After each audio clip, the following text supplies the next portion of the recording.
Perfecto.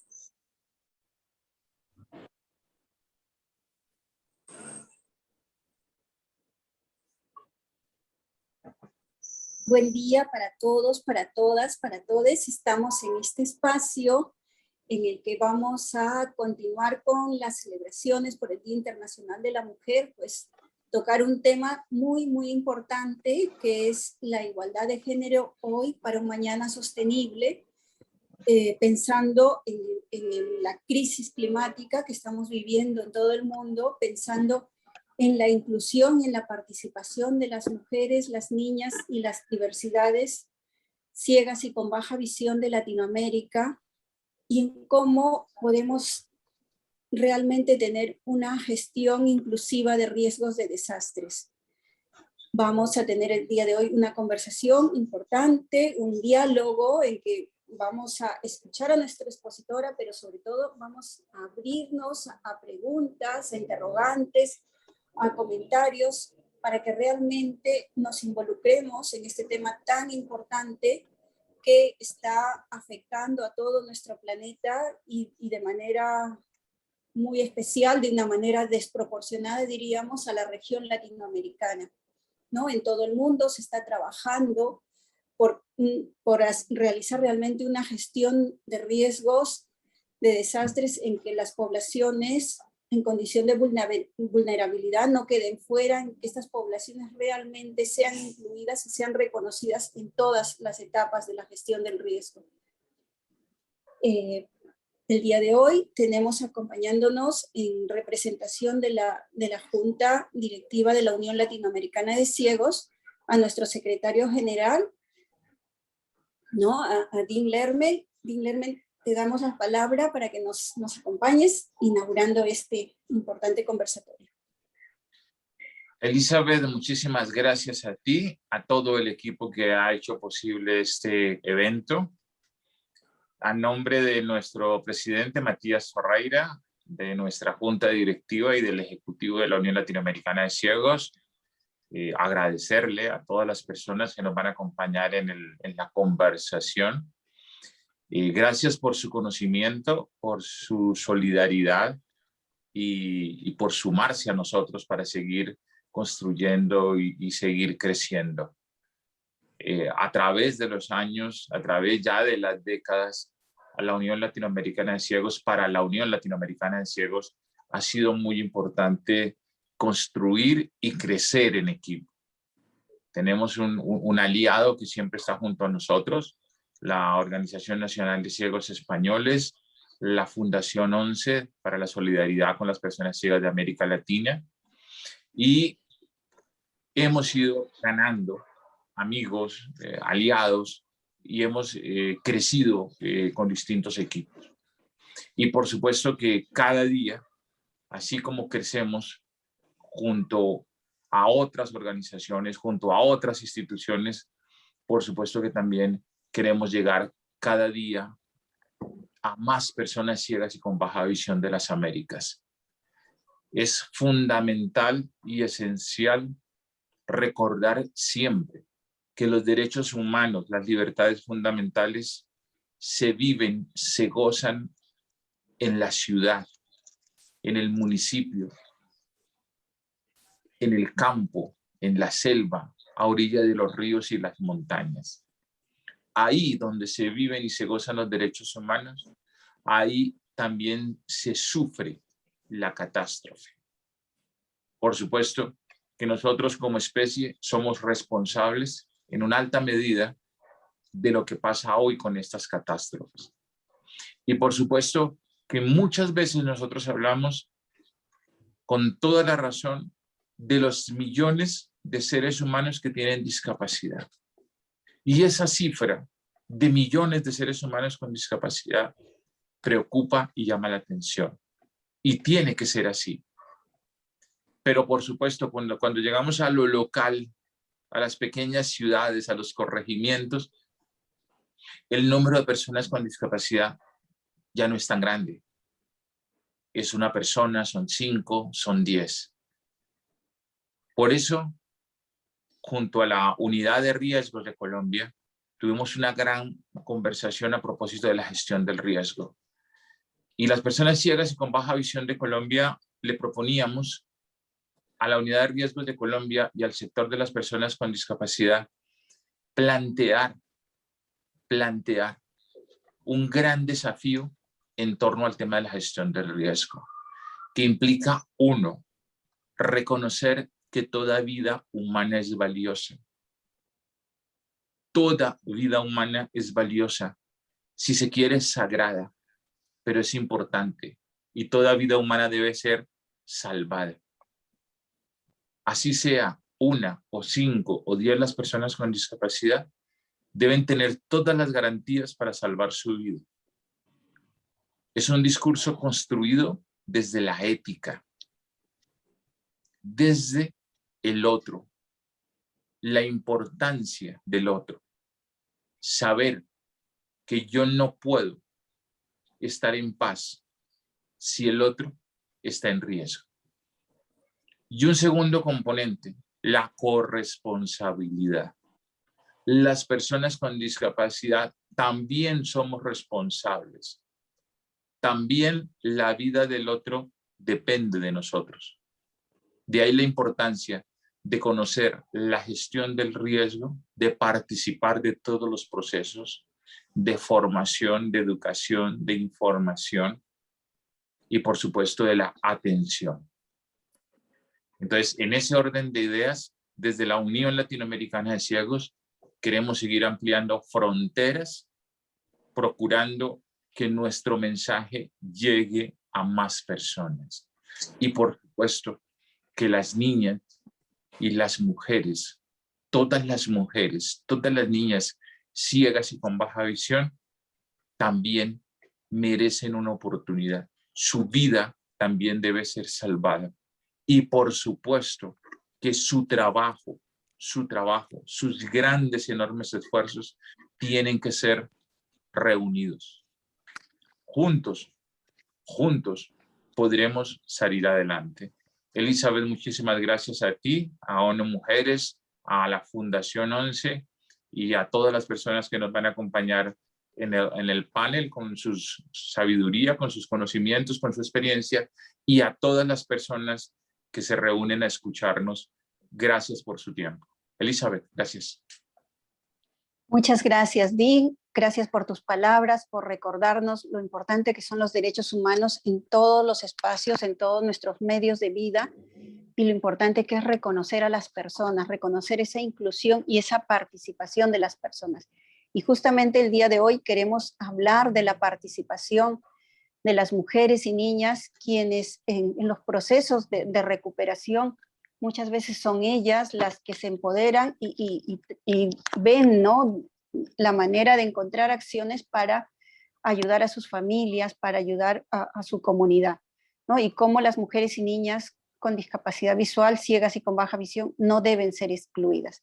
Pero queremos hacer un paréntesis en nuestro conversatorio, porque efectivamente tú mencionaste, tenemos un gran aliado que es la Organización de Ciegos Españoles, la ONCE, y tenemos a FOAL. FOAL todos los años lanza una convocatoria muy importante para Latinoamérica, que es el FOAL Violeta, y en este momento justamente la directora de FOAL, Estefanía Nirburi, nos va a contar sobre esta convocatoria que ya se está lanzando para este 2022. Estefanía, te escuchamos.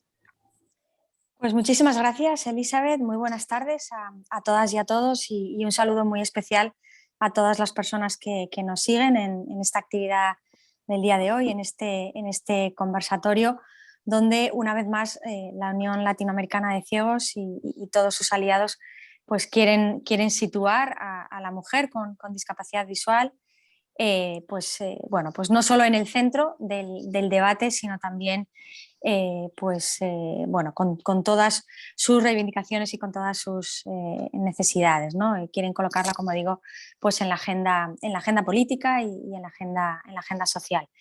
Gracias por permitirnos abrir este pequeño espacio para poder hablar un poquito y difundir el programa FOAL Violeta, que es así como nuestra fundación denomina un programa específicamente dirigido a niñas y mujeres con discapacidad visual de la región latinoamericana. Es un programa de empoderamiento a través del cual buscamos visibilizar a la mujer con discapacidad visual y a partir de ahí, bueno, pues, poder permitir su tránsito hacia otras actividades concretas y muy necesarias a la hora de poder contar con un proyecto de vida, como son los procesos formativos, acceso a la educación, acceso al empleo, la rehabilitación como derechos fundamentales y, en definitiva, pues, ese acceso a servicios que le permitan una participación más plena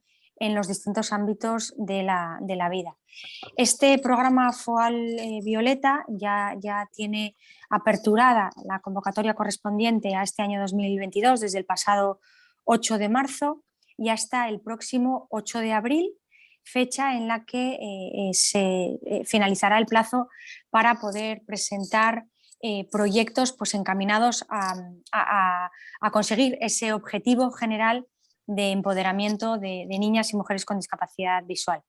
Queremos prestar especial atención, como también siempre solemos hacer, a aquellos proyectos bueno, pues que tengan como protagonistas a mujeres que hayan sido víctimas de algún tipo de violencia, a mujeres, bueno, de entornos rurales o de difícil acceso, o también, bueno, pues a mujeres pertenecientes a alguna etnia, bueno, o a población indígena, ¿no? Pues porque entendemos que son mujeres que tienen especiales dificultades, pues porque su nivel de participación es menor o porque incluso su visibilidad es pequeña o en muchas ocasiones nula. ¿Qué tipo de organizaciones pueden acceder a esta convocatoria para presentar proyectos? Bueno, pues pueden concurrir organizaciones privadas sin ánimo de lucro, que sean organizaciones de personas organizaciones de mujeres con discapacidad visual o de mujeres con discapacidad, o bien organizaciones de personas con discapacidad visual a través de sus secretarías de género. Por lo tanto, a través del tipo de organizaciones que pueden concurrir a esta convocatoria, vemos que, una vez más, bueno, pues, se presta también especial atención al protagonismo de la mujer dentro de la propia organización.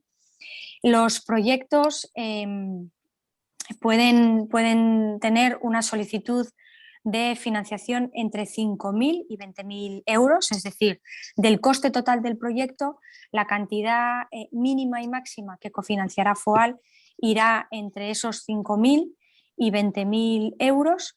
Tiene que haber al menos un 30% de cofinanciación, es decir, los aportes del solicitante o de otros partners, de otros compañeros de viaje en el propio proyecto, pues tienen que ser como mínimo de un 30%.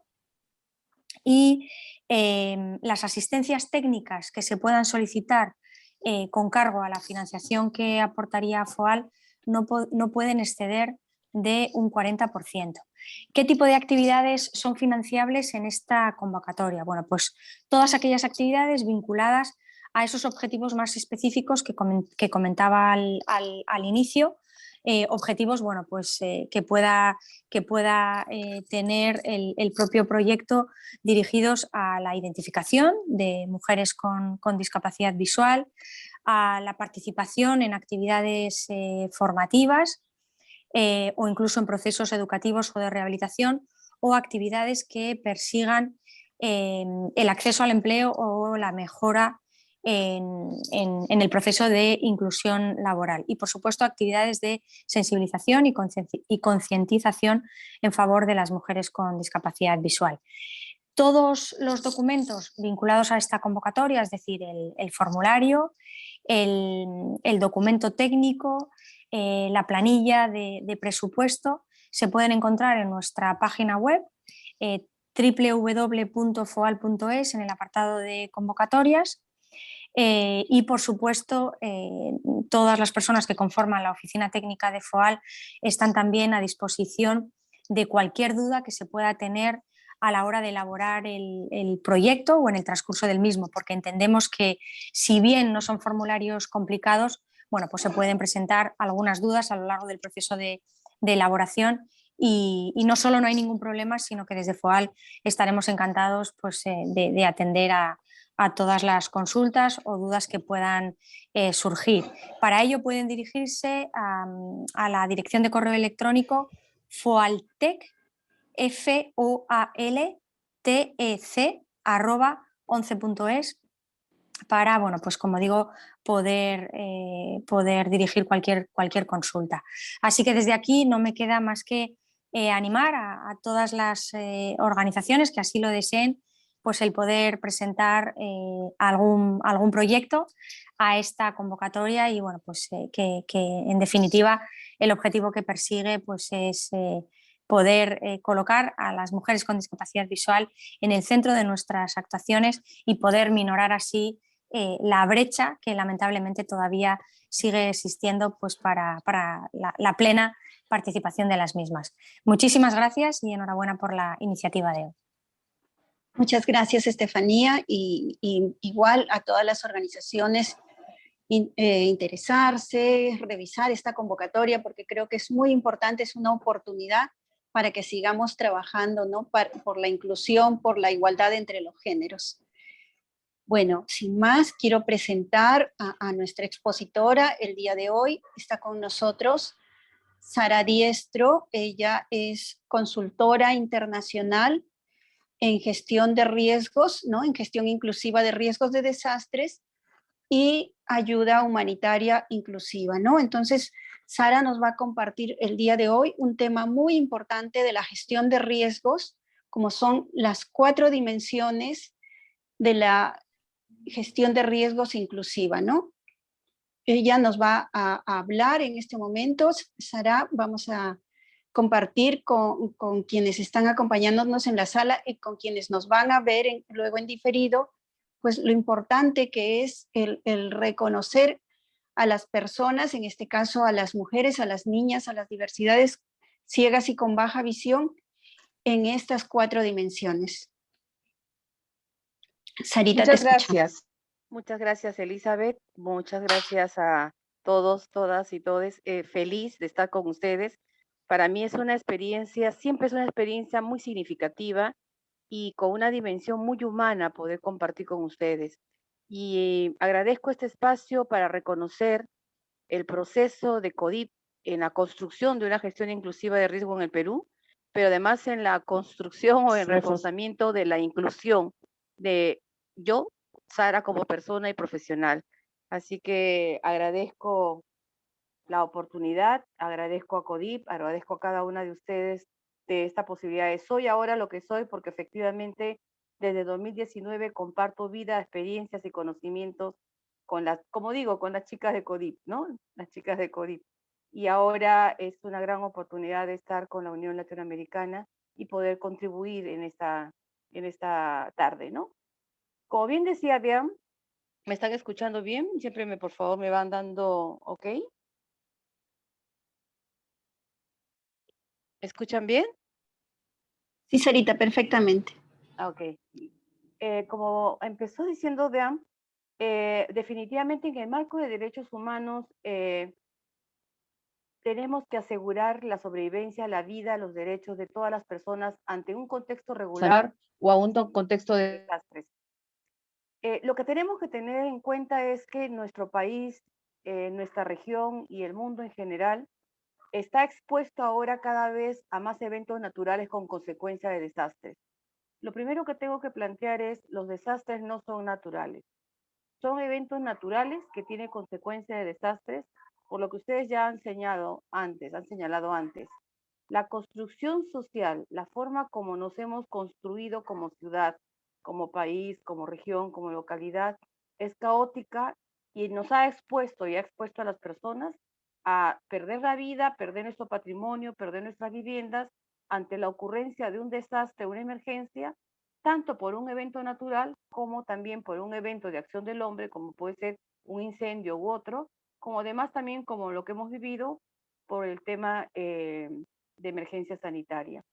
Entonces, lo primero que hay que entender es que en el contexto de la gestión inclusiva de riesgo de desastre, ahora tenemos que reconocer qué es el riesgo, porque la amenaza o el peligro es este evento natural que puede y que va a ocurrir y que nosotros en Lima estamos como muy expuestos últimamente a un terremoto de 9 grados, por lo tanto hay que prepararnos.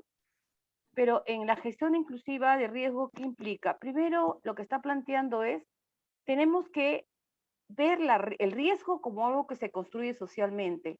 Por lo tanto, hay que colocar a las personas que están en mayor situación de vulnerabilidad como en el centro de la gestión de riesgo, del conocimiento, que comprendan cómo puede generarse riesgo en su localidad, en su vivienda, pero especialmente reconociendo que son personas con derechos, con decisiones, es decir, no solamente para ser atendidas ante una situación de emergencia, sino porque necesitamos de sus capacidades para un proceso de bajar o mitigar los riesgos que podamos estar identificando. Segundo, la gestión de riesgos es un escenario increíble porque apunta a disminuir las brechas y desigualdades, a remover barreras, a reducir las vulnerabilidades, a desarrollar capacidades. Es decir, mirar la gestión de riesgo de desastres desde un enfoque de inclusión es interesante porque nos va ofreciendo a todos y a todas y a todos un escenario ciudadano para ver y analizar y comprender las causas de la exclusión, las causas de la discriminación, por qué las mujeres, niñas especialmente ciegas o de baja visión, están por fuera no solamente de acceso de derechos, sino de participación en sus espacios más naturales, pero también por qué y cómo se generan las desigualdades, porque acá también hay una interseccionalidad de discriminación. Va a incluirse el tema de género, el tema de discapacidad, el tema de territorialidad, el tema de etnia, el tema de pobreza, pero especialmente la gestión de riesgo también va a comprometer a las autoridades y sobre todo a los funcionarios y a los decisores para que puedan ser más sensibles a la inclusión. Es decir, a entender que la gestión de riesgo para que sea inclusiva necesita de actuaciones y de intervenciones del Estado con un enfoque de inclusión. Por lo tanto, fortalecer capacidades, construcción colectiva, elaborar herramientas adecuadas, planes de ordenamiento territorial, planes de desarrollo con un enfoque de inclusión, planes de gestión de riesgo con un enfoque de inclusión y estrategias de respuesta de emergencia son los desafíos que nosotros debemos de tomar y que estamos tomando ya en el Perú y que CODIP está liderando muchos procesos para que podamos realmente construir comunidades resilientes, no solo en el Perú, sino también en la región y en el mundo. Y aquí la presencia y la participación de las personas ciegas y con baja visión es fundamental por las capacidades que han demostrado, más allá de la inherencia de sus derechos, que son fundamentales respetarlos, pero lo que necesitamos es poner en valor las capacidades y las posibilidades y los conocimientos y las herramientas, porque lo que logremos nosotros con todo el enfoque de los ajustes razonables y la accesibilidad va a beneficiar a todos y a todas en esta comunidad y en esta sociedad. Por lo tanto, antes de entrar a las 4 dimensiones, quiero reforzar por qué es importante y por qué estamos y debemos todos comprometemos en una gestión inclusiva de riesgo de desastres. Primero, porque nos va a ayudar a comprender las causas de la exclusión, tanto en contextos regulares como en desastres. Y ahí es importante, porque si no sabemos cuáles son las causas de la exclusión, no vamos a poder nosotros generar los cambios que implica construir sociedades inclusivas.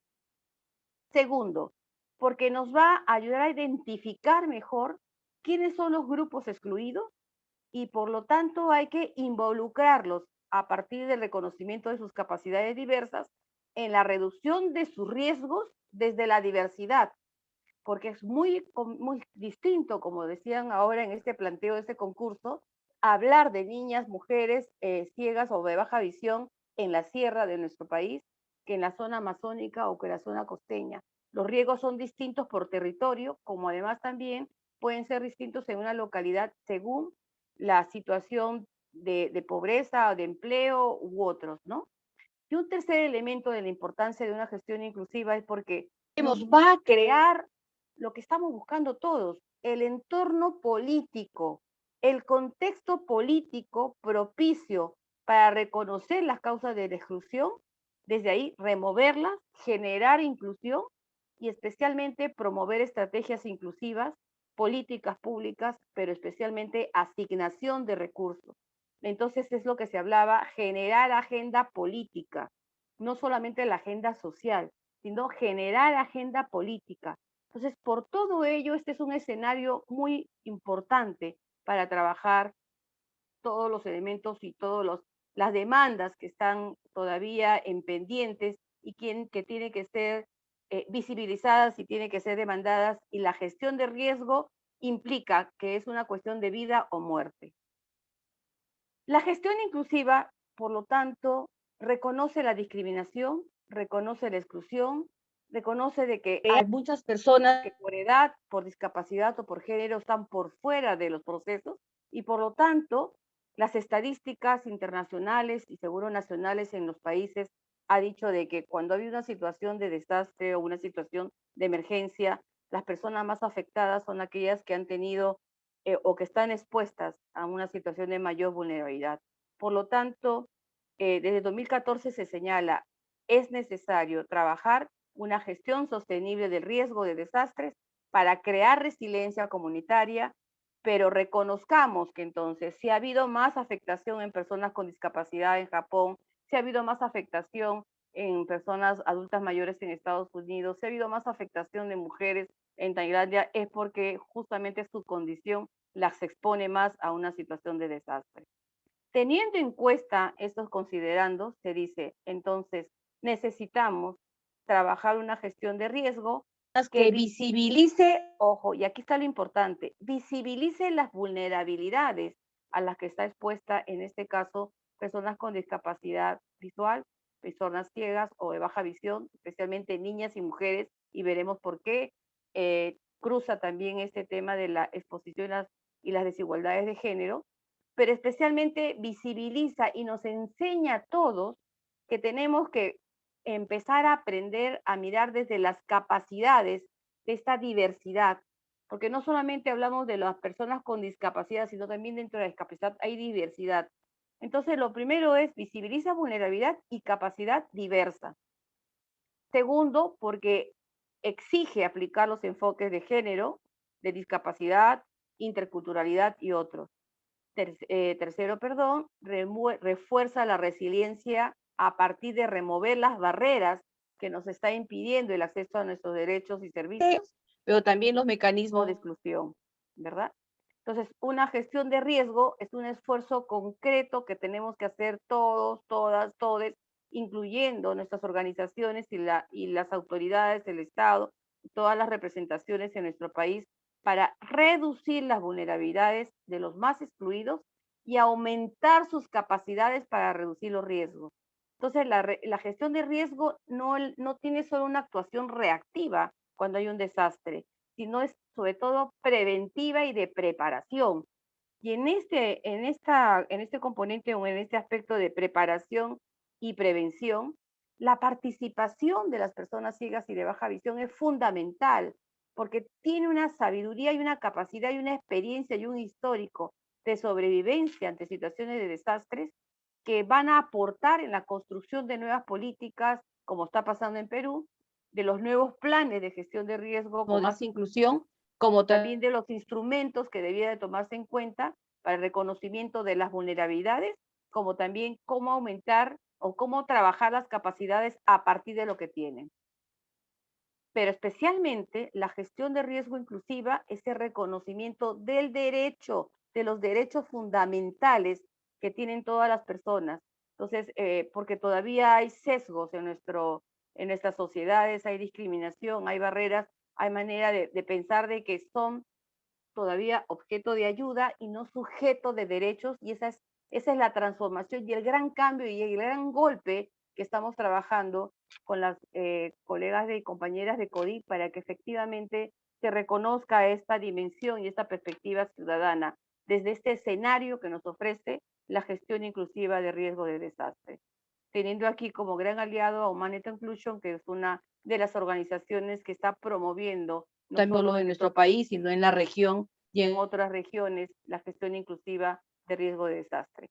Por lo tanto, antes de entrar a las dimensiones, entender, solamente es posible una gestión inclusiva de riesgo de desastres si se entiende como un proceso de empoderamiento, si se entiende que la inclusión no es solamente la posibilidad de que se le tome una opinión, que se le tome en cuenta la voz, que pueda participar en alguna reunión, no, entendiendo la inclusión como un proceso de empoderamiento, y aquí estamos hablando de construcciones de poderes, ¿no? Empoderamiento como poder, poder político, poder social, poder que viene desde el reconocimiento de su ciudadanía. Y el fortalecimiento de capacidades, la información y la formación tiene poder, y por lo tanto este empoderamiento está vinculado a saber qué riesgos tengo yo en mi casa, qué riesgos tengo yo en mi localidad, en mi vecindario, qué riesgos tengo en mi territorio, y por lo tanto cómo participo activamente para reducir esos riesgos, para que frente a una amenaza de un evento natural o un incendio u otro evento, no tengamos tanta afectación en nuestra vida, en nuestra salud, en nuestra vivienda, en nuestro patrimonio. Entonces, repito, la gestión inclusiva de riesgo de desastres nos enseña que la inclusión es un proceso de empoderamiento a partir de un fortalecimiento de capacidades para que participe en todos los procesos, no generar nuevos riesgos, un proceso de prevención, de preparación, como también de respuesta con inclusión, ¿verdad? Y aquí hay un trabajo bastante fuerte dentro de esta agenda, porque implica desarrollar instrumentos inclusivos, hacer que las prácticas y las intervenciones del Estado sean inclusivas, hacer que la sociedad sea más inclusiva, que la forma de ayuda no sea solo asistencialista, sino que tenga asistencia según como demandan las personas con discapacidad, en este caso las mujeres o las personas con baja visión o personas ciegas, pero especialmente cuál es el abordaje que damos a las niñas y mujeres y adolescentes mujeres en contexto de emergencia, porque las violencias se agravan.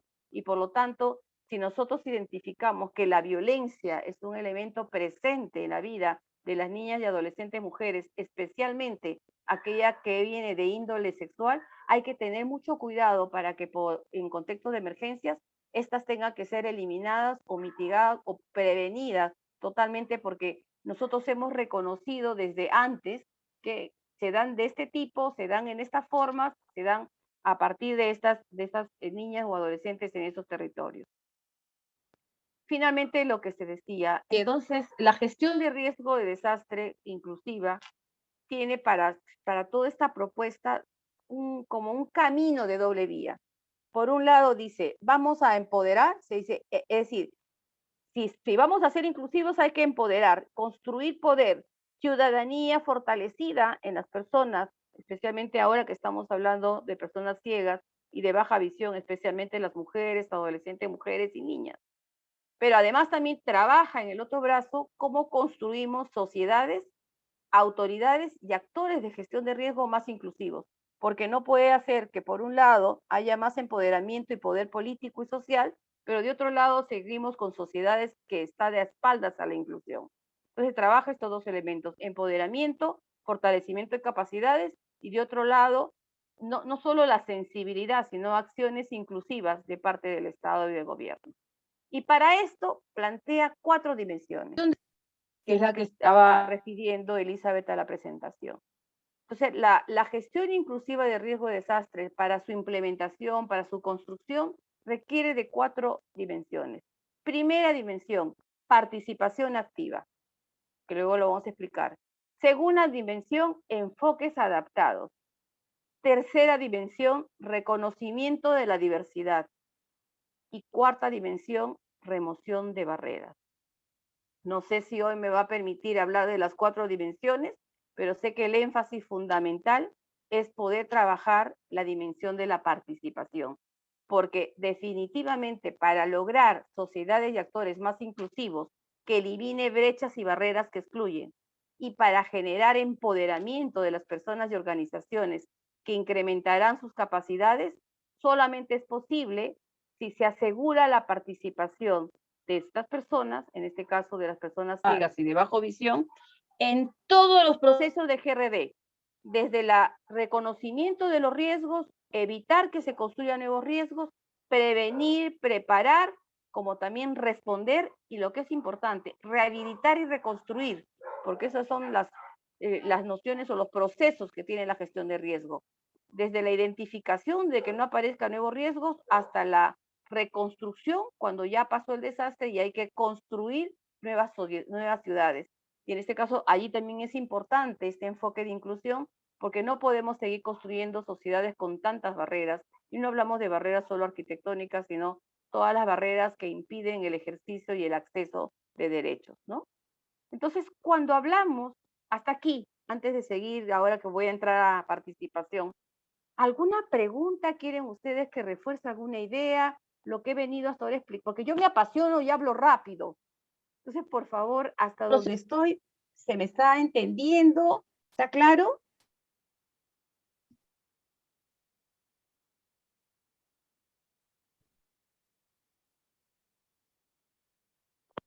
Elizabeth. Sí, acá estoy. No sé si tienen alguna pregunta hasta este momento, hasta lo que hemos avanzado, o está claro y prefieren que continuemos.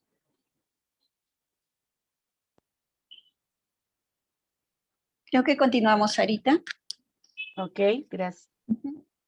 Gracias. Tú dime, ¿estoy corriendo? ¿Está bien? ¿Me pauso más? Está muy bien, estás detallando bastante bien. Gracias, gracias. Porque ya me conoces tú, me conoces Luzmina, me apasiono y voy como a la carreta. Bueno, sigue adelante. Entonces, exacto, gracias. Vamos a hablar entonces de la primera dimensión, asegurar una participación activa. ¿Cómo es que la gestión inclusiva de riesgo de desastre entiende la participación activa? Lamentablemente, en muchos espacios que no son gestión de riesgo y son a veces de prácticas tradicionales, se entiende por participación como la consulta. Se le consulta sí o no, pero yo ya tengo una propuesta, yo ya traigo un plan. Pero le consulto porque quiero legalizar algo, porque ni siquiera lo legitimo la propuesta. En cambio, la gestión inclusiva de riesgo de desastre entiende la participación activa como aquella que está vinculada fundamentalmente a la toma de decisión. Participo y decido.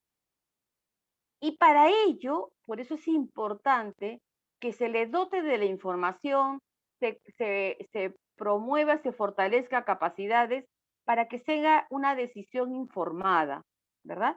Entonces, es la responsabilidad de las autoridades, como también es responsabilidad de las instituciones, de brindar información, de compartir información sobre riesgo, sobre desastres, sobre gestión, sobre amenazas, sobre lo que, como cómo reducir los riesgos, cómo ver la diversidad, y desde esa información y desde esa formación que vale al fortalecimiento de capacidades, tomar decisiones informadas.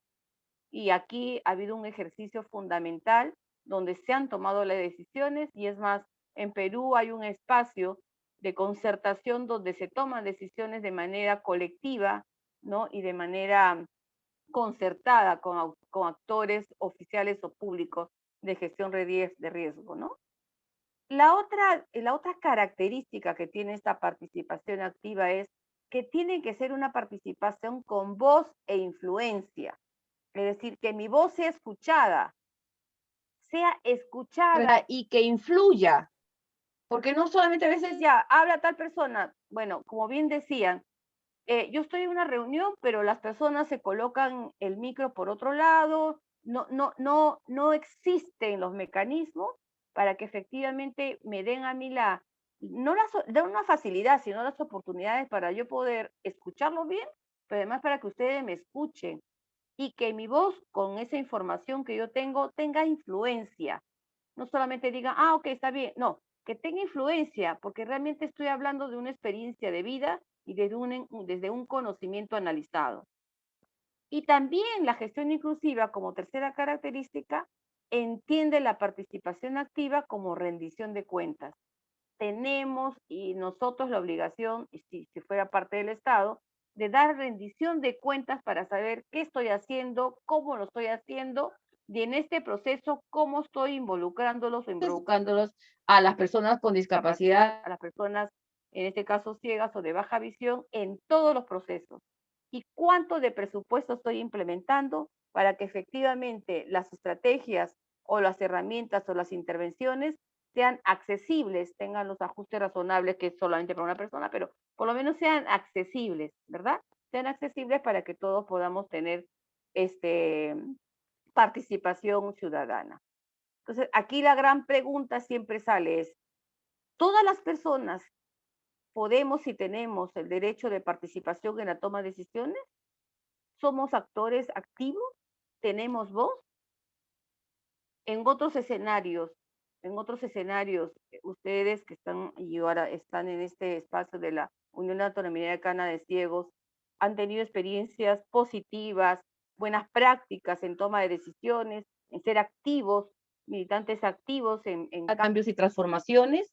Vos que ha escalado y ha llegado a nivel global, me gustaría escucharlos para poder conocer las experiencias de participación que ustedes han tenido desde la Unión Latinoamericana de Ciegos.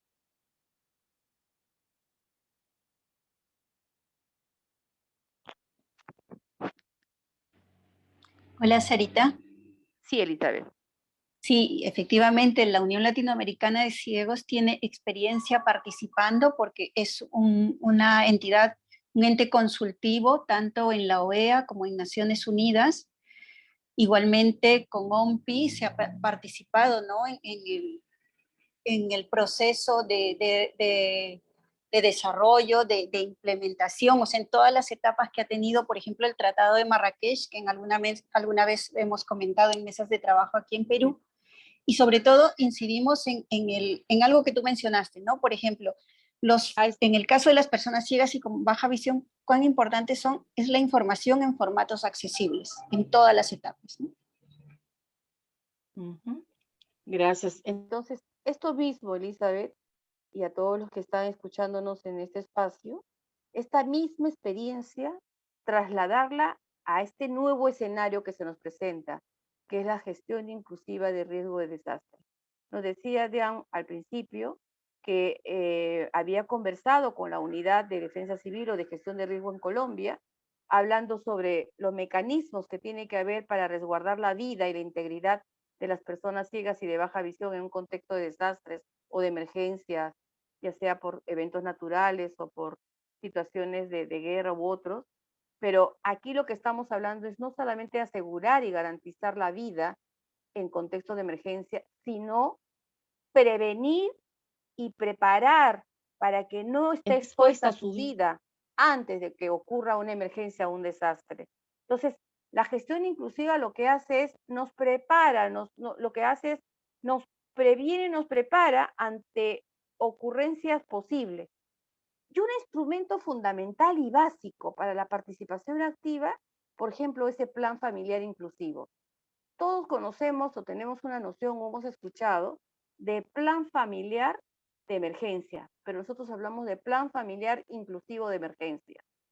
Generalmente ahora se está pidiendo que en Lima especialmente todos tengamos el plan familiar de emergencia inclusivo, hemos dicho. ¿Por qué? ¿Y qué es la diferencia? Porque en el plan familiar generalmente es el adulto el que comienza a desarrollar el plano, acá están las zonas seguras, aquí la zona de evacuación, etcétera. Pero el plan familiar de emergencia inclusivo es un ejercicio familiar democrático, porque pide la participación de todos los integrantes y las integrantes de la familia, independientemente de la edad, discapacidad, independientemente de su condición de enfermedad, etcétera. Todos tenemos que participar porque todos vamos a hacer el plano, y ha sido una experiencia que hemos tenido, es que cuando el plano de la casa o de la vivienda la dibujamos entre todos, aquello que el adulto no identifica, lo está identificando el niño o la niña o la está identificando la persona con discapacidad visual o de baja visión. Entonces, es un ejercicio, uno, que aporta a la integración, aporta al reconocimiento y al valor de todos los integrantes en la familia, especialmente de los integrantes que están o que tienen alguna discapacidad, porque todavía en el Perú existe la exclusión dentro de la familia y por lo tanto es una gran oportunidad de escuchar y además también de que participen activamente en reconocer. Este es el riesgo, por ejemplo, yo cuando salgo tengo un mueble que no me permite avanzar. Entonces, adecuar también el hogar para que efectivamente las salidas de evacuación sean accesibles, para que la salida a la calle sea accesible, y eso no solamente va a beneficiar a la niña o adolescente, mujer ciego de baja visión, sino también a la persona adulta mayor, a la persona embarazada, a la que está con coche con bebé, etcétera.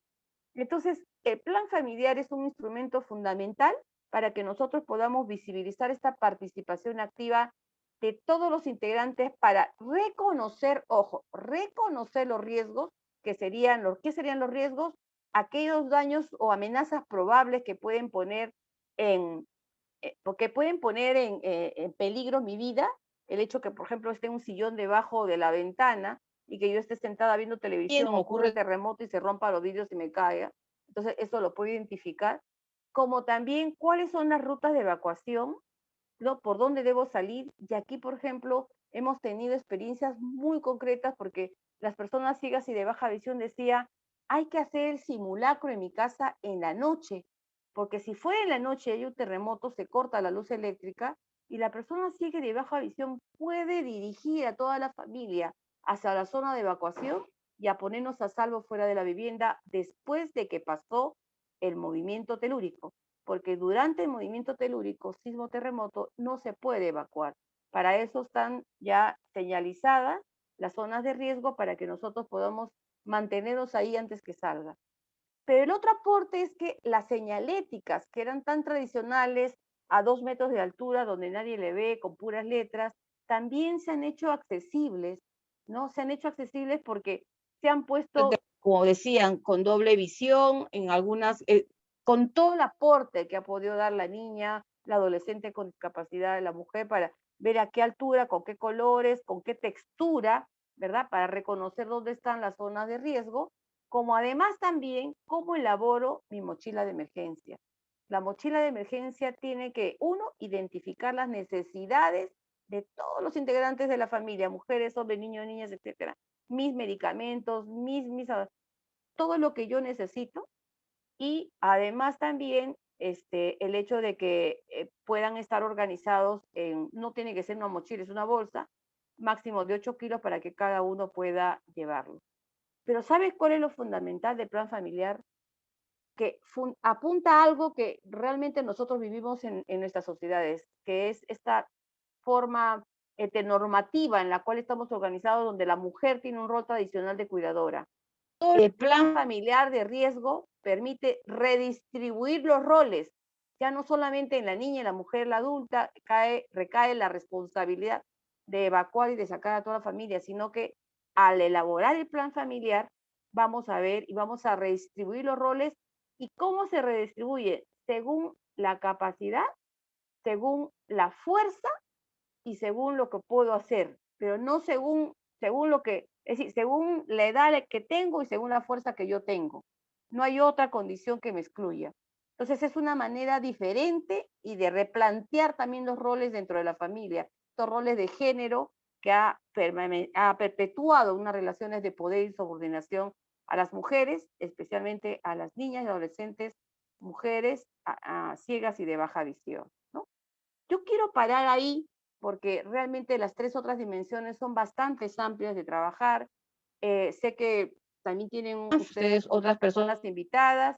Estoy, Elizabeth, cuando ustedes quieran para poder continuar, pero además esto es un diálogo. Entonces yo daba esta primera información para conversar. Así que paro aquí para fomentar el diálogo, Elizabeth.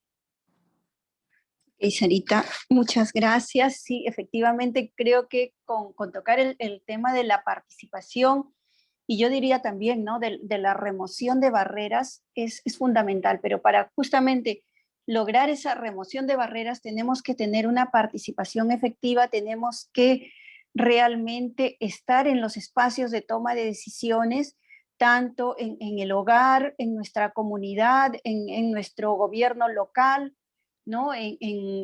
Así yendo hasta digamos, hasta el gobierno central, ¿no? Digamos, en nuestros países, ya sean de acuerdo a cómo estén divididos, algunos que están por estados, otros por departamentos o por regiones, como es el Perú, ¿no?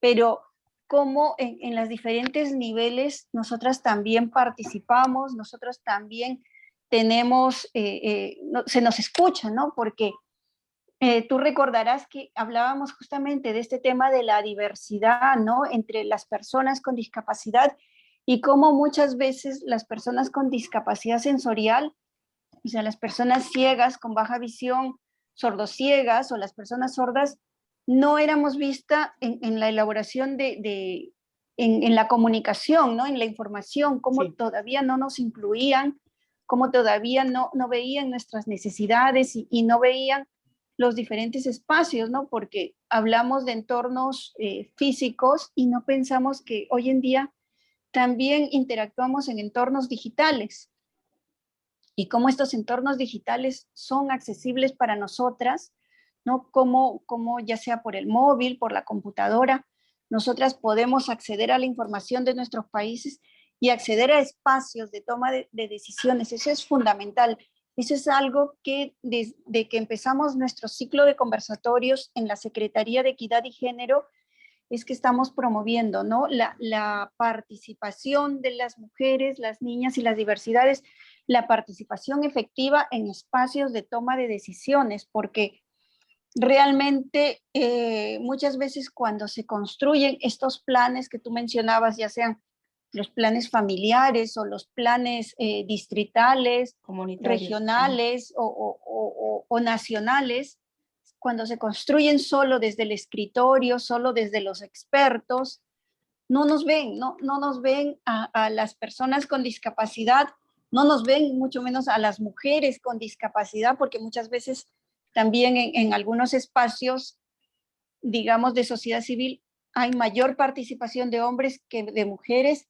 Y te comento, ¿no? Por ejemplo, viendo la data de Perú, que es la que más hemos manejado acá desde CODIT, entre las personas con discapacidad visual, entre las personas ciegas y con baja visión, las mujeres representan 2/3 de esta población, o sea, somos más. Por diversas razones somos más. Y las mujeres ciegas y con baja visión, pues somos madres, somos hijas, somos estudiantes, somos cuidadoras, somos esposas. Cumplimos muchísimos roles que la sociedad piensa que no son roles que naturalmente nosotras deberíamos tenerlos.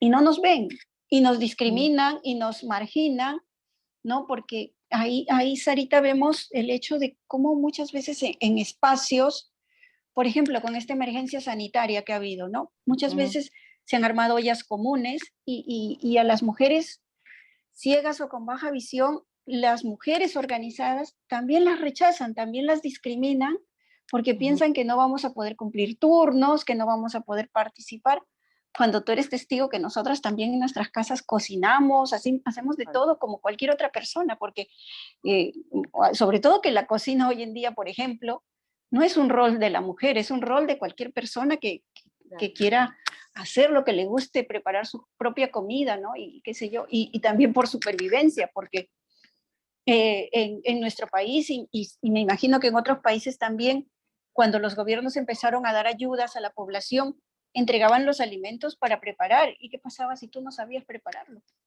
¿No? Entonces, ¿cómo tenemos que estar preparadas digamos, como tú dices, ¿no? Para todo el proceso de GRD, prepararnos para todo el momento, ¿no? Porque cuando hablábamos, ¿recuerdas cuando decíamos, ¿no? Cuando si ocurre un terremoto en Lima, un terremoto de gran magnitud, ¿no? De 9 grados a más, pues vamos a estar, como quien dice, sobreviviendo con nuestra mochila, con nuestra reserva, con lo que hayamos podido rescatar, por lo menos por 48, 72 horas que llegue la ayuda, ¿no? Porque la ayuda no llega inmediatamente. No. ¿no? Y cómo nosotras mujeres con discapacidad visual, ¿no? Podemos también aportar. Y recuerda, Elizabeth, que también hay otra dimensión. Este escenario de la gestión inclusiva es un escenario político y social increíble, donde uno tiene que generar las agendas. Pero el otro tema que siempre hemos hablado es las violencias, especialmente las de índole sexual, contra las niñas y adolescentes mujeres ciegas y de baja visión. Entonces, esto hay que evidenciarla, porque si se da en un contexto regular, estas se agravan en contexto de desastres y emergencias. Bien señalabas tú que yo soy trabajadora humanitaria, he estado y soy la que responde ante una situación de desastre, como el acontecido en Chincha Pisco por el terremoto, inundaciones en la selva, en la costa o crisis migratoria en Colombia.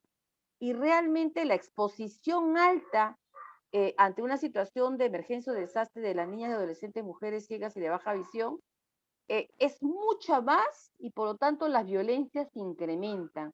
Entonces también hay que visibilizar aquellas brechas, aquellas amenazas que están en el entorno de las mujeres, especialmente ciegas y de baja visión, que se están dando en un contexto regular y que se van a agravar. Por lo tanto, tomemos conciencia y tomemos desde ahora las medidas para que se eliminen desde hoy y para que se prevengan estas violencias, especialmente de índole sexual. Porque imaginas que cuando las comunidades se van y se trasladan en albergues temporales, en carpas, la exposición alta que tienen las niñas y adolescentes, especialmente mujeres de baja visión y ciegas, ¿no?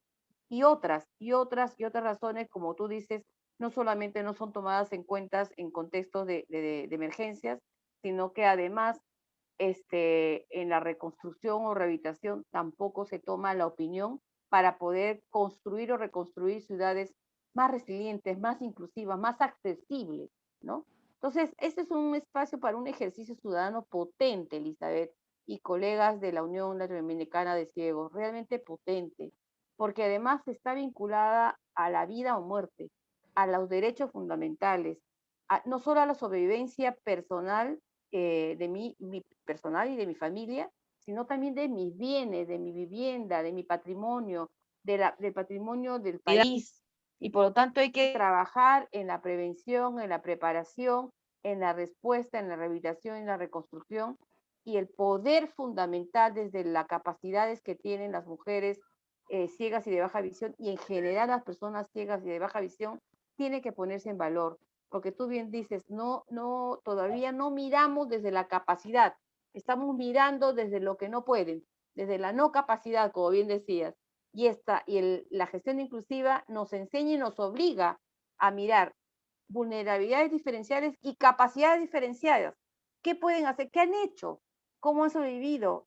Y realmente lo que pueden hacer es increíble. A veces supera lo que una persona sin ninguna discapacidad puede realizar. Sí, Sarita, en esto, por ejemplo, que tú mencionas, yo estoy pensando en las tormentas, ¿no? En estas lluvias tan intensas que ahora se dan en Centroamérica, ¿no? Cuando normalmente, o sea, hay épocas, en la época del verano del hemisferio norte, ¿no? Como estas tormentas, estos huracanes cada vez son de mayor magnitud, cada vez afectan más a los diferentes países. Ahora mismo, hace ni siquiera 2 meses, pues en Brasil y en Ecuador han habido, ¿no? Estas lluvias intensas, han habido estos aluviones producto de las lluvias, cómo, ¿no? Poblaciones enteras tienen que ser reubicadas, y cómo si nosotros en esta reubicación, en estos campamentos, no tenemos en cuenta, ¿no? La señalética accesible para las personas ciegas y con baja visión, cómo le negamos autonomía, ¿no? A las personas con discapacidad visual, a las personas ciegas y con baja visión, cómo le negamos seguridad, ¿no? A las mujeres, a las adolescentes ciegas o con baja visión, que tengan que tener, digamos, caminos seguros, espacios seguros, para ir, por ejemplo, a donde están las cocinas en los campamentos o a donde están los servicios higiénicos, ¿no? ¿Cómo garantizamos, ¿no? Esa seguridad para que ella no se desvíe en el camino, no se pierda en el camino y no se exponga a más peligros de los que ya se exacerban, ¿no? Por estos contextos, ¿no? Vemos todo eso, o sea, efectivamente nosotros acá en Perú, sobre todo en Lima, ¿no? Pensamos mucho en el terremoto, pero tenemos diferentes tipos de eventos naturales que afectan a toda Latinoamérica. Nuestros ecosistemas son maravillosos, pero al mismo tiempo son frágiles, ¿no? Y esta crisis climática nos está afectando muchísimo. Y por eso Naciones Unidas nos propuso para este mes de marzo este tema, ¿no? Tan importante, la inclusión de las mujeres y las niñas, ¿no? En este contexto de crisis climática, de gestión del riesgo y de realmente incluirlas, reconocer las capacidades, ¿no? Que tenemos. Claro. Porque, pues, digamos, por siglos, nuestro rol de cuidadoras ha sido tan grande, tan marcado, que muchas veces las mujeres, ¿no? Por salvar a la familia, por salvar a los más pequeños, nos quedamos atrás, ¿no?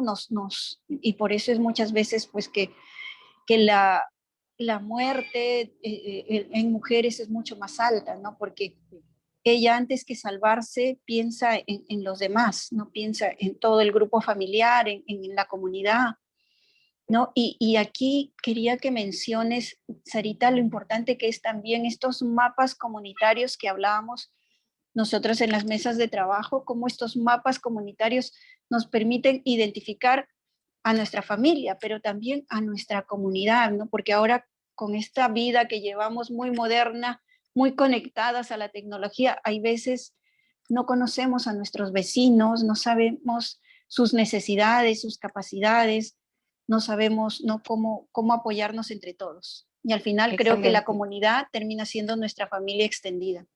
Cierto, muchas gracias. Es cierto, el plan familiar es aquella preparación que van a tener todos, todas y todos los integrantes de una familia. Pero el plan familiar dialoga con el plan comunitario. Porque, ¿qué sucede? Yo puedo ponerme a salvo, puedo prepararme, puedo salir salva y sana de casa, pero salgo a la puerta y me encuentro con una vereda rota, me encuentro con el buzón sin tapa, me encuentro con el árbol que está frente a mi casa, no sé, y no me he puesto de acuerdo con los vecinos cuáles son los lugares de encuentro. Entonces, el plan comunitario de gestión de riesgo inclusivo es nuevamente un ejercicio, uno, de reconocer nuestra diversidad. ¿Quiénes somos? ¿Cuántos vivimos? ¿Dónde estamos? Por ejemplo, en mi barrio, sé que, por ejemplo, a mí me corresponde, después de evacuar a mi mamá, la casa del frente viven 2 personas mayores solas, ¿no? Entonces yo tengo que ir al frente, tratar de evacuar a esas 2 personas y tenemos un lugar que está lejos de los postes, lejos de los árboles, accesible, que no tiene hueco y que hemos exigido a la municipalidad que resane esta zona, que es el espacio público, es responsabilidad de los gobiernos locales, que resane para que ninguna persona pueda tropezarse en el momento de salir corriendo. Entonces, los planes comunitarios de emergencia inclusiva es esa identificación de saber quiénes somos, dónde estamos, quiénes son las personas que necesitan de asistencia, como a la vez quiénes son las personas que tienen las diversas capacidades. Por ejemplo, en mi cuadra vive Elizabeth. ¿Cuál es la capacidad de Elizabeth? Que es serena y por lo tanto ella puede empezar a tranquilizar a tales personas. Pero de repente está Luzmila. ¿Qué es Luzmila? Luzmila sabe de primeros auxilios, por lo tanto ella se encarga de atender a las personas que pueden herirse. O de repente está también, digamos, Elsa. Elsa sabe de gasfitería, por lo tanto ella puede. Entonces comenzamos a hacer también un mapeo de los recursos del barrio para saber quién puede cumplir los diferentes roles durante las primeras 24 o 48 horas después de ocurrido un desastre, porque vamos a estar solos, no va a llegar ayuda. Hemos visto nosotros cómo las situaciones interrumpen las vías de acceso, el transporte, corta la luz, corta la comunicación. Entonces, nosotros tenemos que pensar en nuestro barrio como la familia más extensa, donde alguien, es decir, yo que vivo sola, ¿no? Y que tengo de repente, soy mayor de 90 años, sé que alguien va a venir, este vecino va a venir a ayudarme y no voy a entrar en desesperación. Entonces, son los principios de la autoayuda, el principio del fin común, del bienestar, de cómo podemos contribuirnos, y hace que realmente nuestra comunidad se construya desde esta perspectiva de inclusión, porque vamos a conocer la diversidad, vamos a reconocer las capacidades, pero además también vamos a remover las barreras que están en el espacio, tanto las barreras físicas, arquitectónicas, como aquellas señaléticas en esto de la accesibilidad, como son las señaléticas, de tal manera que aquí está el espacio de reunión. Si no estoy en casa y, por ejemplo, me ocurre terremoto, saber dónde voy a encontrar a mi familia. Entonces también tenemos que hacer que nuestro barrio sea un barrio seguro, que va a proteger y va a poner a resguardo mis derechos fundamentales, especialmente el de nuestra vida y salud, ¿no? Entonces, el plan familiar de emergencia inclusivo, con su mochila de emergencia, su combo de sobrevivencia, como a la vez el plan comunitario inclusivo, que identifica capacidades, recursos de la comunidad y además también personas en situación de vulnerabilidad que necesitan asistencia. Entonces, son fundamentales para poder generar comunidades y familias resilientes, ¿no? También hay todo un tratado para poder trabajar cómo podemos hacer el plan comunitario. Tenemos que hacer un censo, el censo para ver a las familias, tenemos que identificar las diversidades, ¿no? Y ahí las preguntas de Washington son fundamentales, porque ayudan muchísimo a saber quién tiene dificultad para caminar, para ver, para escuchar, y eso se tiene que tomar en cuenta para lo que nosotros vamos a plantear como planes comunitarios de emergencia, ¿no? Sí, claro que sí. Eso es fundamental lo que tú mencionas, y es fundamental la participación, ¿no? De todas las personas, ¿no? De toda la comunidad, ¿no? Y reconociendo la diversidad y reconociendo las capacidades, ¿no? Porque muchas veces en nuestras comunidades tienden a ver nuestra deficiencia visual y a no ver todas las capacidades que podríamos tener para no solo para sobrevivir nosotras, sino para ayudar a otras personas, como decías tú, ¿no? Y esto es fundamental, ¿no? Este es un tema muy importante, un tema que debemos seguirlo viendo, ¿no? Y que deberíamos ir construyendo, ¿no? En nuestras sociedades, en nuestros países, te cuento, Sarita, que la Unión Latinoamericana de Ciegos está en 19 países en Latinoamérica, y qué importante que en todos nuestros países vayamos incidiendo con nuestras autoridades, ¿no? Respecto a la gestión de riesgos, respecto a cómo realmente nos incluyen, ¿no? Y para esto, pues, tenemos que, como en todo instrumento de derechos humanos, tenemos que ir por ello, ¿no? No vamos a esperar que las autoridades de muy buenas gentes construyan para nosotras políticas públicas inclusivas, ¿no? ¿No? Y yo creo que también esto es importante, ¿no? El participar en la elaboración de políticas, ¿no? Porque las políticas públicas, o sea, son fundamentales en nuestros países para que se asignen presupuestos, porque para esto se necesita recursos y recursos públicos, ¿no? Se asignen presupuestos, se asignen, digamos, espacios de diálogo, Sí. espacios de participación, para que todas las personas puedan realmente ser escuchadas y como tú decías al inicio, ser escuchadas no porque yo ya llego con un No. instrumento hecho y quiero validarlo o quiero decir que lo consulté, no, que estemos desde el principio, desde que se van poniendo las primeras letras, que nos vean. No, Porque, además bueno, porque nosotras, reconocen la utilidad, Elisa, de lo que ha sí, pasado con Indes y con todo eso. Cierto, tienes razón, es decir, reconocen que efectivamente lo que estás diciendo tiene sustento, argumentas, estás demostrando con la práctica que así sucede y que además está vinculado con alguna experiencia personal o la de su familia, porque todo, entonces, realmente ponen y valoran las decisiones que ustedes están tomando y las propuestas. Entonces, INDECI es la institución, posiblemente, no sé si lo saben los colegas de la Unión Latinoamericana, es la no, institución mejor si lo rectora dices. INDECI, el Instituto de Defensa Civil del Perú, es una de las instituciones rectoras de las políticas, los planes y programas y políticas del país, sobre gestión de riesgo de desastre. Y recuerdo que cuando empezamos esto, lo primero que hicimos fue invitar a Elizabeth, porque siempre envían mensajes de texto y enviaban fotos. Y en una reunión se les dijo, todo lo que tú envías no me sirve, porque mi lector de texto no lo lee. Pero ¿cómo es eso? Así que fue a testear la página web de la institución, identificó cuáles eran las barreras y los nudos que no hacían accesible la página web y por lo tanto no solamente no estaba llegando a las personas con discapacidad visual ciegas, sino que la mayoría de personas ya adultas mayores o jóvenes con diabetes, etcétera, están con baja visión. Pero hay que tener en cuenta también, ahora el post-COVID ha generado una población mucho más mayoritaria de personas con baja visión y por lo tanto ahora esta institución, por lo menos, no la institución como tal, pero muchas de las áreas están no solo sensibles, sino comprometidas con la inclusión, que han sacado guías inclusivas para la atención del COVID, han sacado todos los materiales, ya están preocupados en trabajar el tema de la inclusión. Es más, han estado trabajando incluso la propuesta de una señalética comunitaria que tenga también lenguaje de Braille, ¿no? Para que pueda Claro, que tenga el sistema para las Braille, personas de baja visión o que ciegas, tenga, ¿no?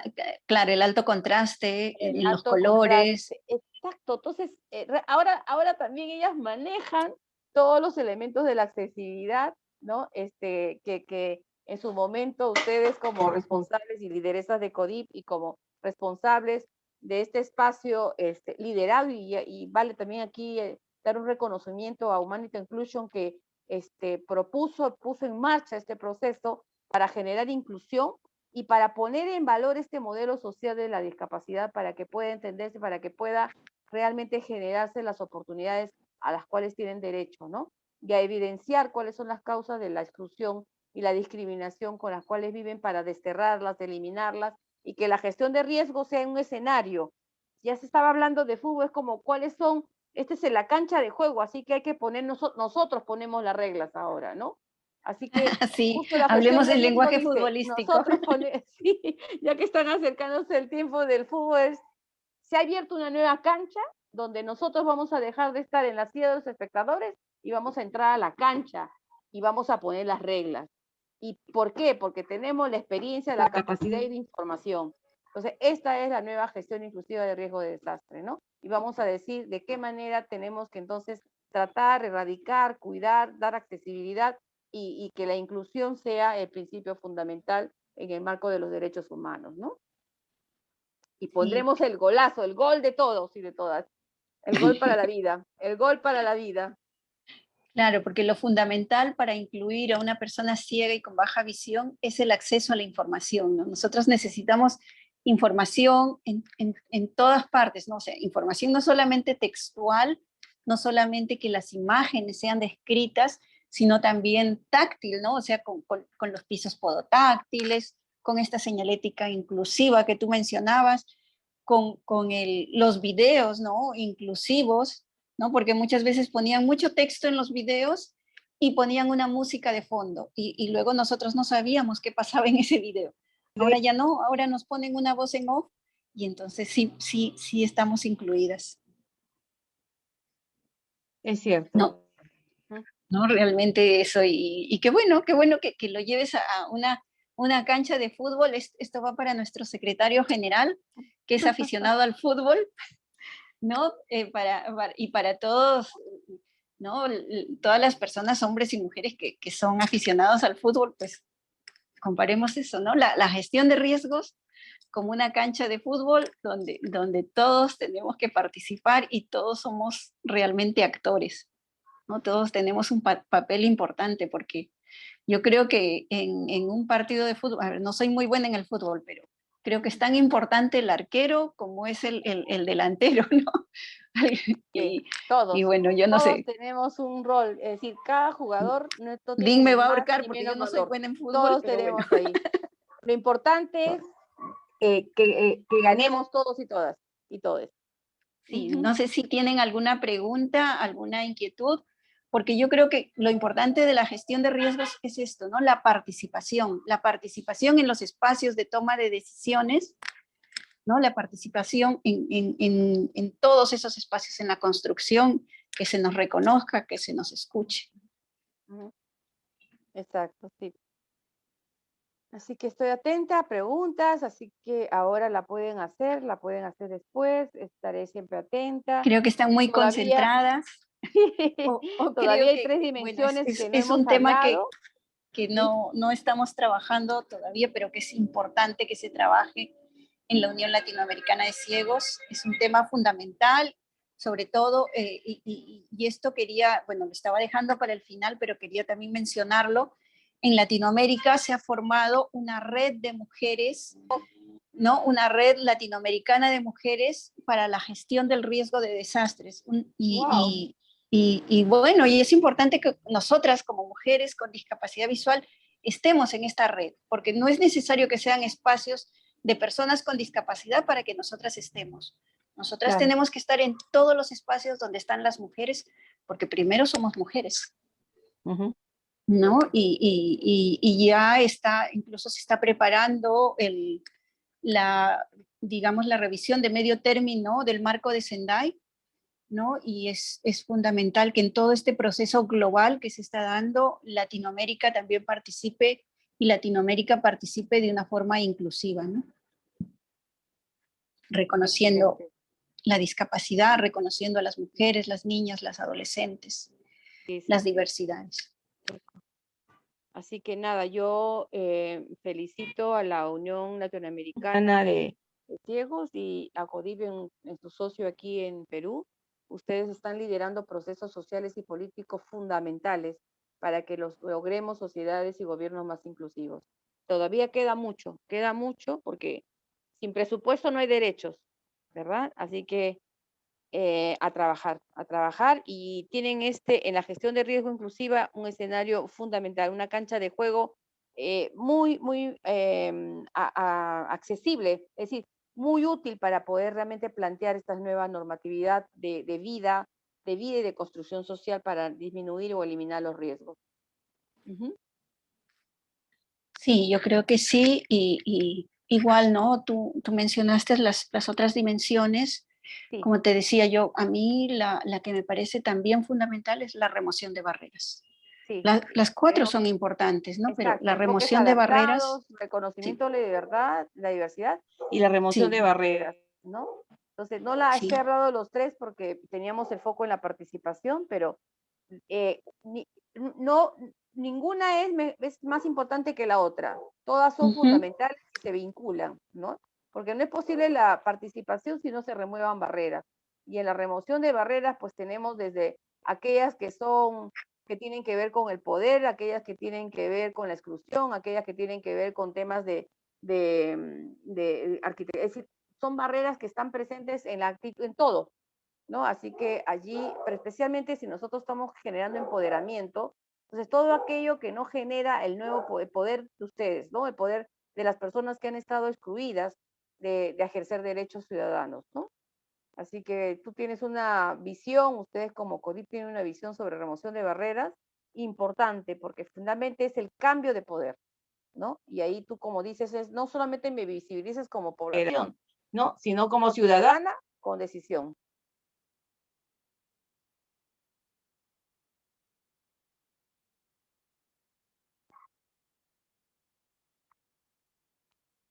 ¿Hola?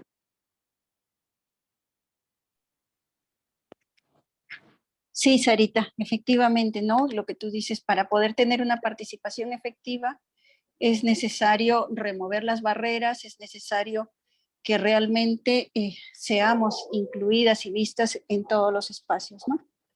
En todos los espacios de toma de decisiones.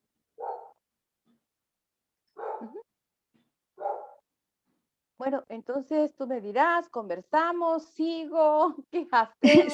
Sí, porque, bueno, si podrías rápidamente, ¿no? Mencionar las otras dos dimensiones, Ah, igual sí, para que tengan todo el contexto, ¿no? ya. Y luego yo creo que esto trae para otros Ana, diálogos, para otras actividades, pero ya. sí importante mencionarlas, por favor. Vale, vale.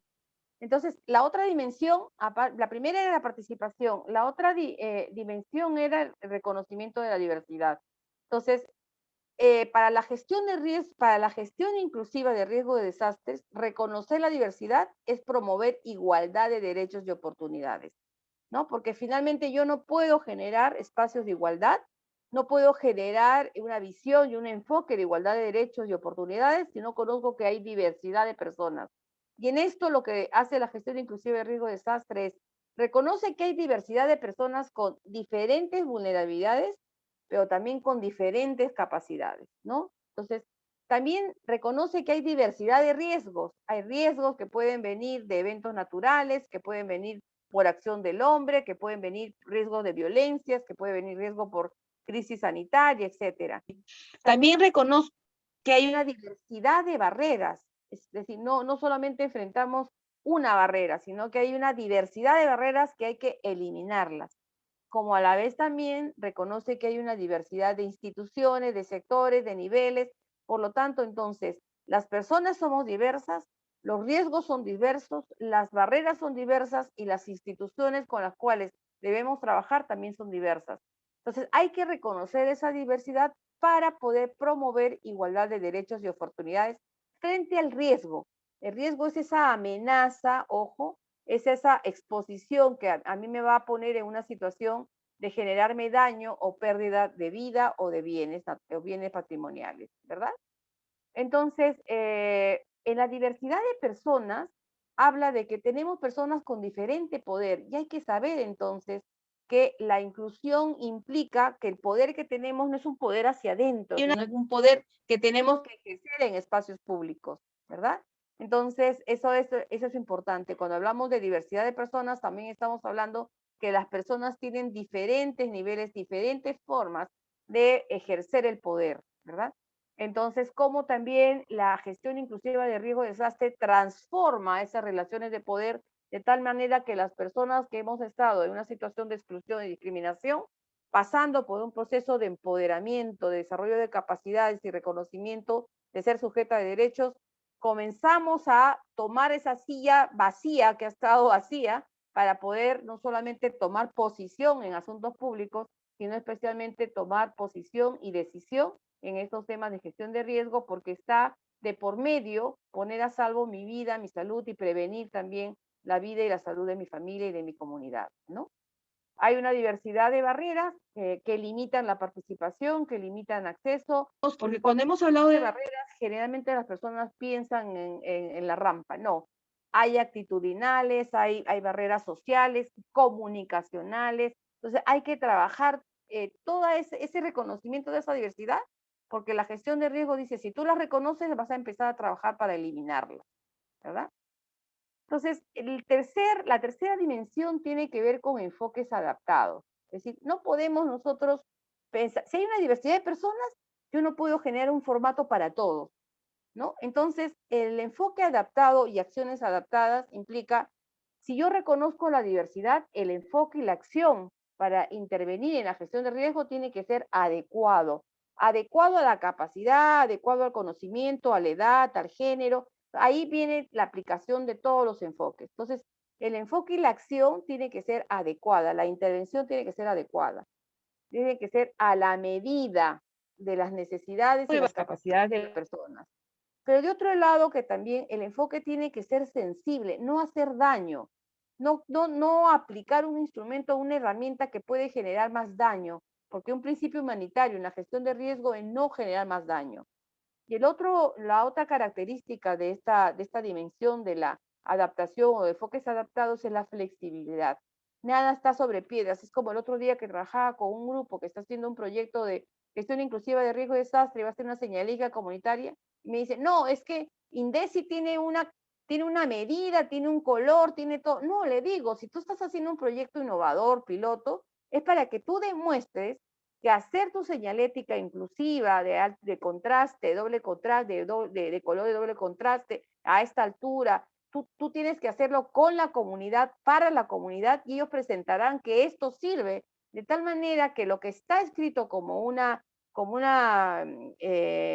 dictamen oficial de cómo deben ser las medidas oficiales de una señalética comunitaria, se cambiarán y serán inclusivas, porque la población no es la misma. Tú has encontrado que tu población tiene tanta población, entonces comenzamos a ver todas las características, entonces la mejor manera es, hagamos la señalética de manera conjunta y propones a INDECI, y le di los nombres de las personas que están ya sensibles a la inclusión y por lo tanto que lo tomen como una propuesta, ¿no?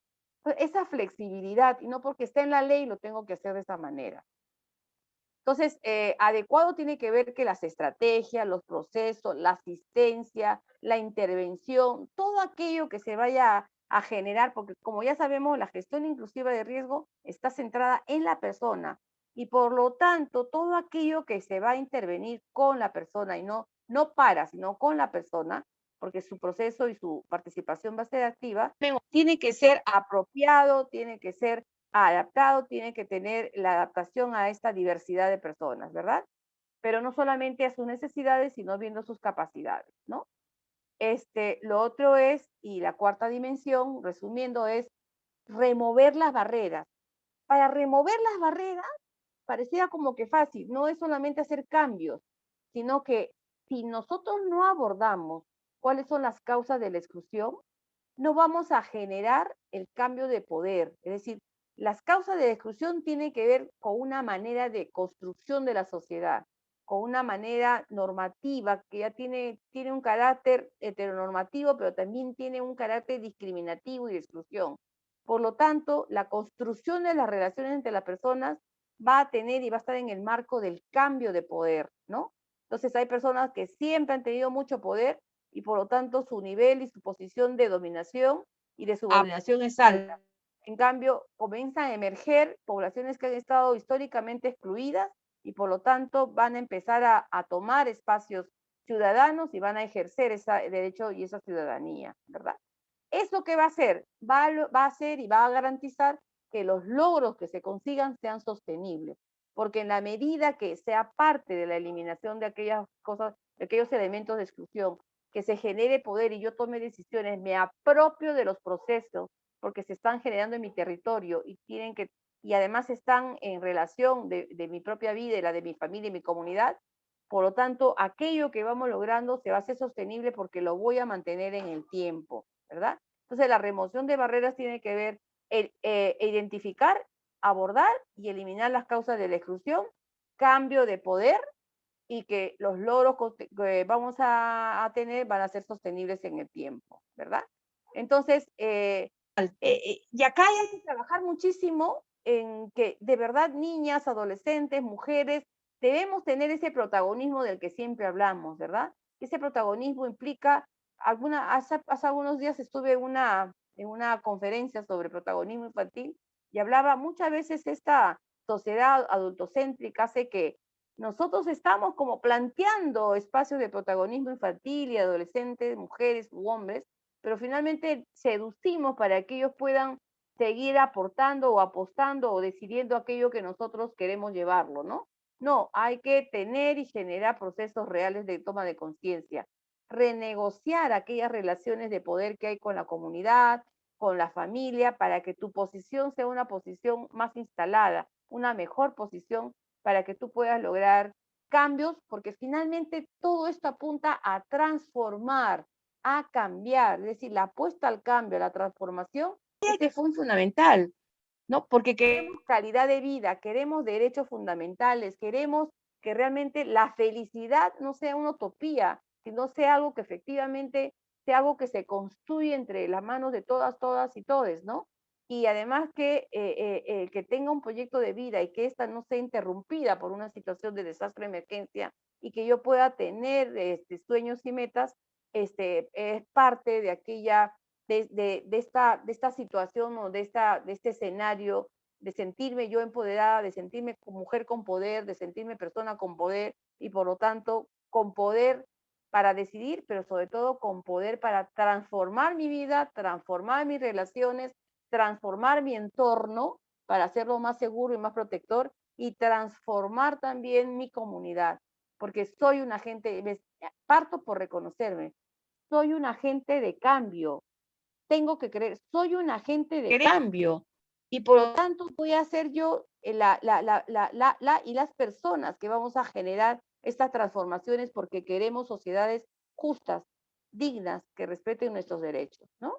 Entonces, de esta forma, Elizabeth, he dado un resumen de las 4 dimensiones de la gestión inclusiva de riesgo de desastre.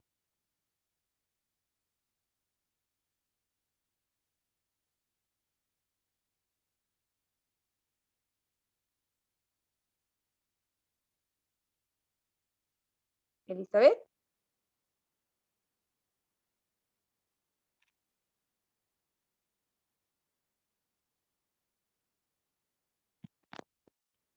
Hola.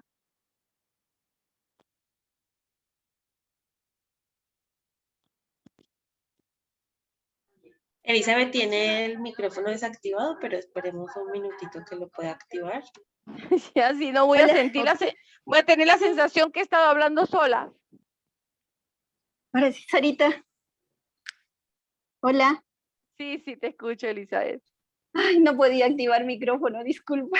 No te preocupes, no te preocupes. Sí, no podía activarlo, pero bueno, eso es lo que nos pasa en estos espacios No, también. todo. Pero, Entonces, pero es fundamental, o sea, lo que hemos conversado hoy es realmente importantísimo y es importantísimo que se siga participando, ¿no? Se siga participando, nos convirtamos, ¿no? Nosotras, las mujeres, las niñas, las diversidades ciegas y con baja visión, nos convirtamos en gestoras de cambio, en que realmente participemos. Justamente en el chat, Abigail nos ponía un comentario, ¿no? Sobre la diversidad. No sé si lo podrías tú leer, Sarita.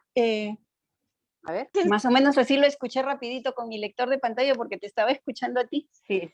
Pero Dice, creo que es una reflexión la población importante. en general tiene una visión muy limitada de las posibilidades de participación de las personas con discapacidad visual.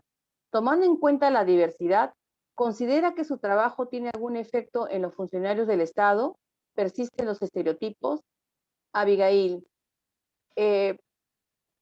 la gestión, primero saludarte y felicitarte porque te vi en un programa de televisión y realmente nos impactaste por la fluidez y la posición tan clara que se tiene sobre la diversidad. Y todavía existen estereotipos, persisten los estereotipos. Lamentablemente están en el ADN de muchas personas. Entonces, es como desinstalar las violencias y desinstalar los estereotipos es un trabajo permanente. Va a ser un trabajo del día a día. Pero sí, de hecho, reconocemos que desde la gestión inclusiva de riesgo de desastre ya ha empezado a generarse sensibilidad por la inclusión en algunas autoridades o actores o funcionarios públicos, ¿verdad? Hay, como todo proceso social, es dinámico. Hay avances como a la vez hay retroceso.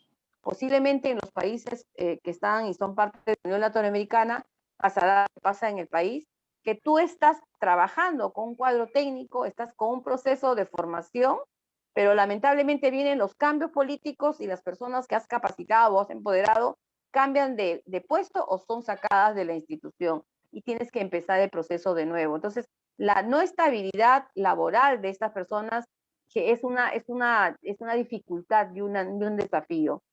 Pero también, como hemos hablado, cuando hablamos del enfoque de género, no solamente hablando de las relaciones de relaciones de mujer-hombre, sino estamos hablando de reconocimiento. Y uno de los trabajos que he tenido en los meses pasados justamente ha sido trabajar la gestión inclusiva de riesgo de desastres con colectivos de población LGTBIQ+.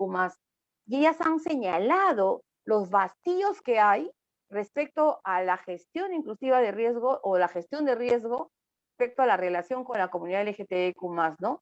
Porque, por ejemplo, no reconoce los pronombres sociales, o cuando, por ejemplo, la persona ha estado hospitalizada por el tema de pandemia, no daban información a la pareja porque no reconocen familiar.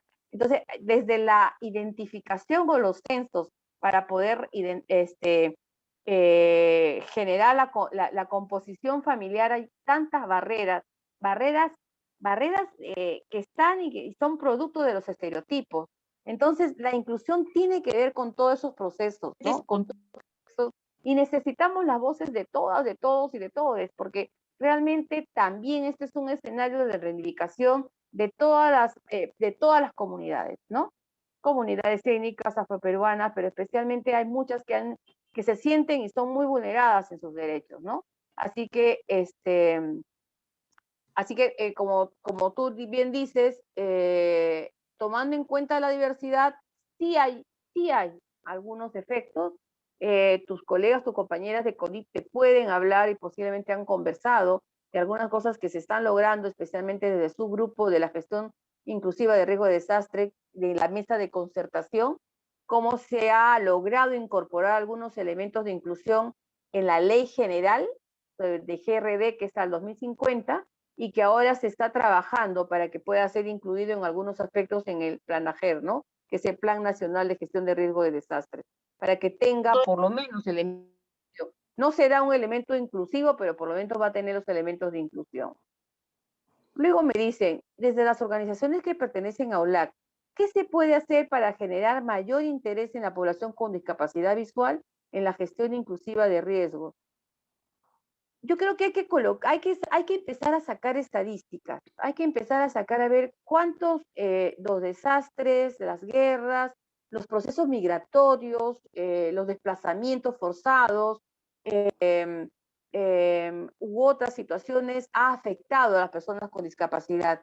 Hay que empezar a señalar los efectos que tiene en la vida, en la pérdida de vivienda, de patrimonio, en el rompimiento de los planes, lo más cercano, cuánto la pandemia nos ha afectado. Y a partir de la pandemia, que es una situación de emergencia, poder entonces generar cómo podemos nosotros prevenir y preparar ante situaciones de riesgos. Otro elemento que también ayuda muchísimo es sacar el histórico. El histórico significa en los países qué ocurrencias, qué eventos naturales con consecuencia de desastres se ha dado en qué años y qué eventos tuvo, ¿verdad?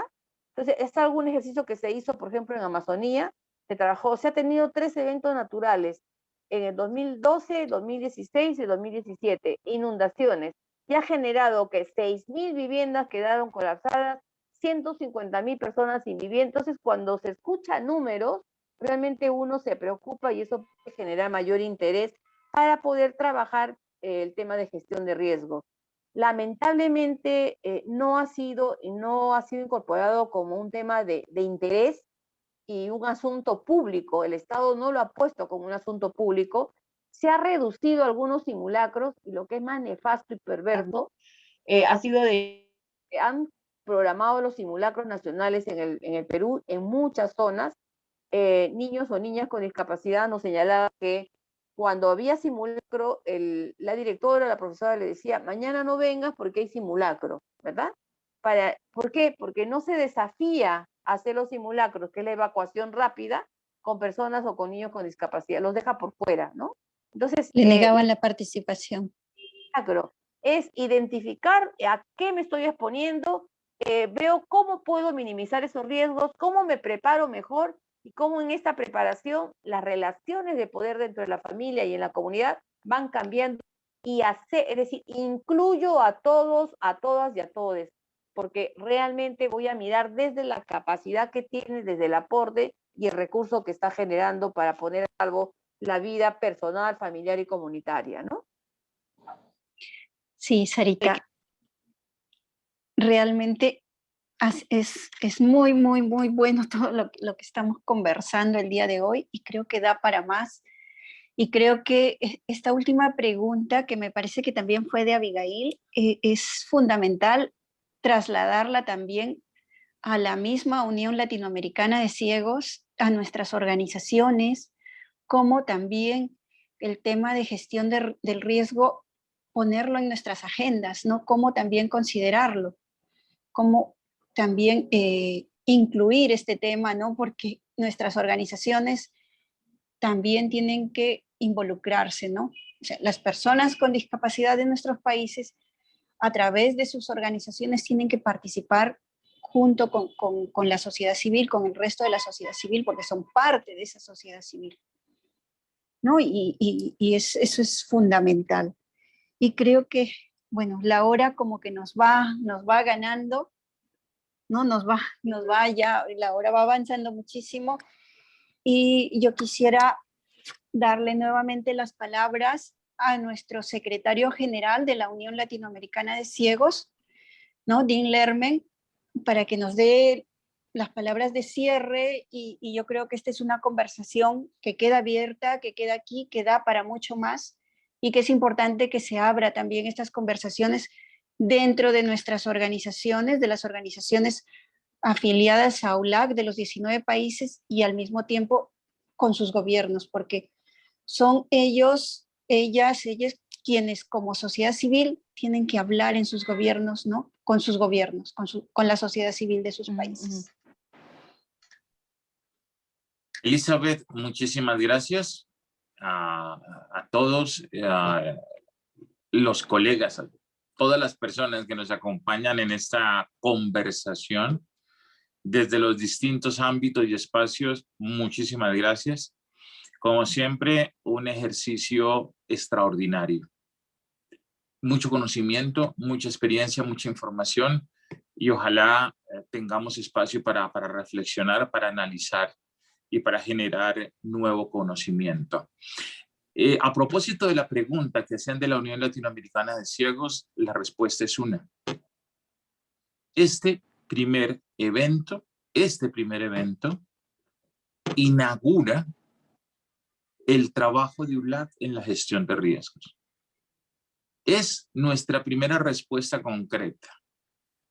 Ahora, tenemos necesariamente que comenzar a construir los documentos que corresponderían. 1, a las políticas públicas.